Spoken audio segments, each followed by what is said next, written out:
Hi! Today I'll be talking about my monthly mommy favorites from the month of January.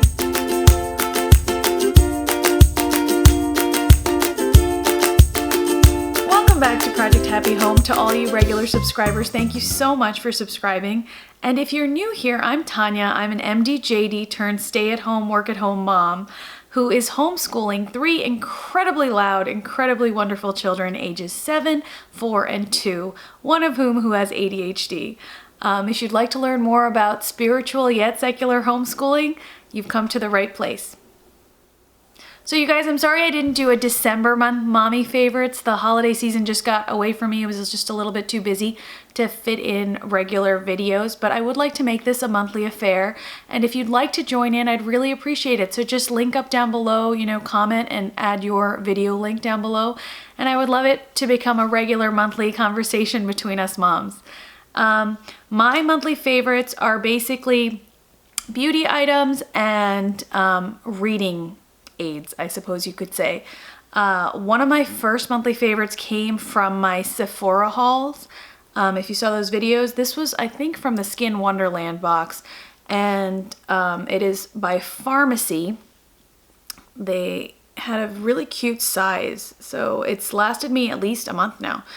And it's their Firming Night Balm with Echinacea Green Envy, and it has been wonderful. Like, I have loved it. I really like a facial oil at night, and I've been using the Sunday Riley facial oils, but they are incredibly pricey, and to be honest, I didn't really see any huge benefit beyond what you would get from a regular facial oil. So I think I'm gonna wean myself off of those, and when the last bottle ends, I think I'm gonna switch to this, because this is in an oil gel form, so it's almost like if you can imagine like a gel or an oil lotion, and I have almost used it up. If you can see, it's got this light sage greeny kind of color.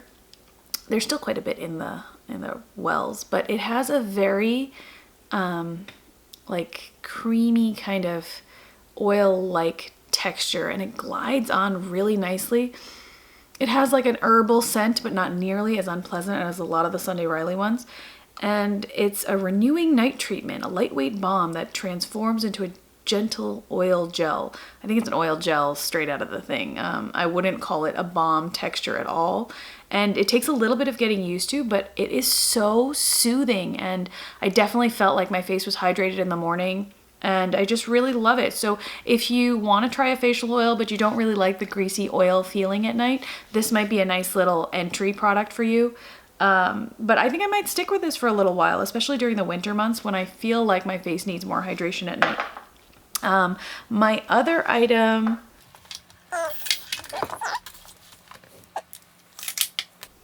Hold on one second, I'm gonna go get it. Okay, so I ran downstairs and ran back upstairs, so forgive me if I'm a little out of breath, but I only have 10 minutes until the kids come back, so I'm just gonna have to be a little bit out of breath. My next item that I wanted to tell you about was the Anastasia Brow Wiz pencil.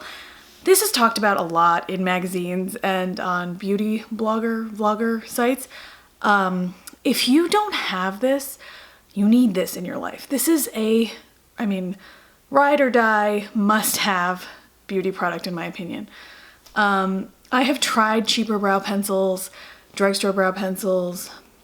NYX has one that is very similar. It almost looks exactly the same as this. They even copied the little lines at the two ends. They are not as good.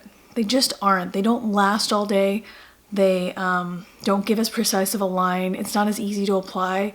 It's a little bit chalky and stuff. This is amazing. So just to show you, it has two ends. One end is a little like spoolie, like a narrow spoolie, and then the other end is this very, very fine pencil that draws on really nicely. I use the brunette shade, which is now I think called dark brown. But they also have black. They have everything from like an ashy blonde all the way up. And it is amazing. Like, it is something that has changed my life. No joke. It takes 2 seconds to do your eyebrows, and it lasts all day, and it's great. I also tried Anastasia's Dip Brow Pomade, which comes in a little jar with a brush and everything. As a mom, everything that involves like another thing to unscrew and another brush to use is just something I don't have time for. I don't have time to use another brush and then clean the brush and then put the brush back and take care of all my things. So I love that this is all self-contained. I keep one in the car all the time because sometimes you do forget to do your eyebrows and then you catch sight of yourself in the rearview mirror and you're like, where'd my eyebrows go? So this is a super, super product. And I find that using the Anastasia Clear Brow Gel, which is, I mean, you guys have all seen clear brow gels. It's just a clear gel to kind of set it in place, hold my eyebrows in place, and I'm done for the day. And this is my whole eyebrow routine. It takes 2 minutes and it's just amazing. The cheapos do not work as well. I promise you, you will not regret it. I think the Anastasia brow pencil is about $22 at Sephora. It lasts quite a while, at least a month or two. And so I feel like that's a good investment. So like I said, I keep one in my purse, one in the car, and one at home. So at no point will I be browless because it really does ruin my day. My other item is a mascara that also came out of the Lash Stash Sephora box. And I had said in my review that this was just a, whatever mascara that, the Buxom, sorry, I should probably tell you what it is. The Buxom mascara. I don't know if it has any other name, in Blackest Black. And you know, the first time I used it, it really was just kind of ordinary and whatever. Maybe because I had just used something like NARS Audacious or the Lancome Baby Doll and I expected more, or maybe this just had to dry out. You know how mascaras sometimes need a little air to enter them to really work properly? This has this weird kind of spoolie brush. It has a very gentle kind of figure eight shape, much more subtle than the Too Faced Better Than Sex mascara shape, but it seems to do the job and has very, very fine bristles and short bristles at the top, longer ones in the middle, and then short ones at the end. And it is really, really good. I'm wearing it today and I find myself reaching for it again and again. It's a really easy application and it's truly buildable. So you can actually let it dry, put it on again, and there's no clumping, and I'm just really impressed. And I don't know why I wasn't as impressed the first time, but I apologize to Buxom because this might be my new favorite. This might be beating Better Than Sex for me, which I just did not think was going to happen. So that's definitely a discovery. And this is something I've been using for a while, but I thought I would mention it. This is by Rimmel London. It's their Scandalize eyeshadow sticks or crayons. This one is in the shade, what is it? Bluffing, 011 Bluffing. And it's just a really subtle kind of, exactly kind of what the tip looks like, a subtle brown taupey shade with just the barest hint of shimmer. Again, like I said, if I can avoid brushes, I do, and this is just a crayon. So you just scribble it on your eyelids and call it a day. I have pretty hooded eyes, so I don't really do that much with my eye makeup. I haven't learned it that well, and so I basically put on mascara, maybe do a fine liner just on the top, and then scribble in this if I'm going somewhere, if I'm going on a date night or something. But I generally don't do much more than that for my eyes unless it's a major event. My other favorites, this is a book called The Me Epidemic. It's by Amy McCready.